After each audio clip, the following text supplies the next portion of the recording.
Okay, so I just wanted to give you guys a heads up. This is Monday's assignment this week. We have talked about all three levels of density. So the first level that we talked about, I gave you the mass, I gave you the volume. You just had to figure out the density by doing mass divided by volume equals density, right? The second step was whenever we talked like a problem like this. You got the length, the width, and the height of a cube or a rectangular solid. You had to figure out the volume. I gave you the mass, and then you had to find the density by going length times width times height is your volume. Okay. The third one we talked about is whenever we put it in a graduated cylinder. We put an object in a graduated cylinder. So like number 3 right here, it says a graduated cylinder has an initial volume before an object is dropped of 50 milliliters.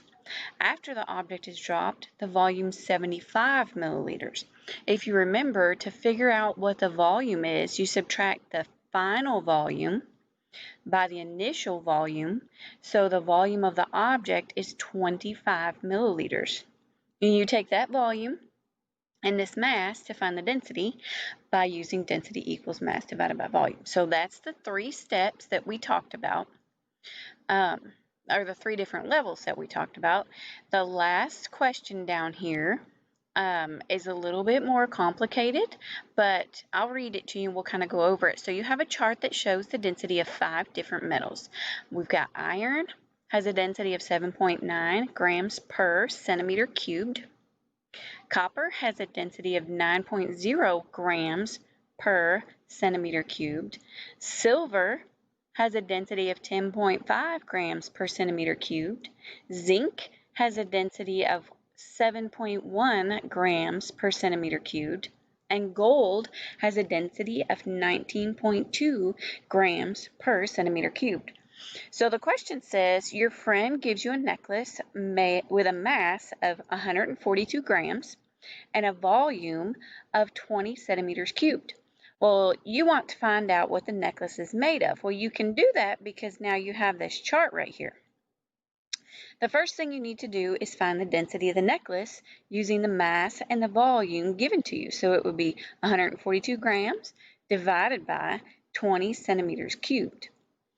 Once you figure out that density, you can look at the chart above and find out what the necklace is made of. So if your density that you get, it will equal one of these right here. Once you find that, you come down here and click your answer. You just identified an unknown substance by finding the density of it. That is pretty amazing. I wanted to let you know I am putting a bunch of videos. I'm going to put them in an assignment up here. They're going to be in class materials under the files tab in class materials, and they'll be right here in this unit 4 density student resources. Okay, so when you click on there, there's going to be a Word document here that has all the videos that we've seen up until right now in there. And if you need to go back and review because you can't remember how to do any of these different density levels, right here's the place to go review. Okay, y'all are amazing. Keep up the good work, and we will see you tomorrow.